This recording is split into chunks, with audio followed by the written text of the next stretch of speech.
মাঠে লাঙল বাইতে, ওরে চল যাই চল মাঠে লাঙল বাইতে। হাসছো তো হাসছো, বাঘের কাজটা যেন আবার কি বললে?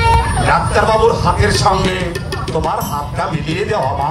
ওই শহরে পড়ে ডাক্তার বাবুর কি আর এই গায়ের মূর্খ চাষির মেয়েতে মন উঠতে যাচ্ছে? বলে কি রে অভিমান? সরবেলা যত বড় ডাক্তারই হোক না কেন, বাপের আবার সে কোনোদিন হবে না। না হলেই ভালো, বুঝবো আমার বাবা চাপা বাবা। তাছাড়া আমি তো তোমার বাবা বিষ্ণুকে কথা দিয়েছি মা, তোমাকে উজ্জ্বলের বউ করে আমার ঘরে আনবো। তোমার ইচ্ছেতেই তো সব হবে না জ্যাঠামশাই। কথাই বলে জন্ম মৃত্যু বিয়ে বিধাতার ইচ্ছা ছাড়া হয় না। তা বিধাতার মর্জি কি, ওই বিধাতাই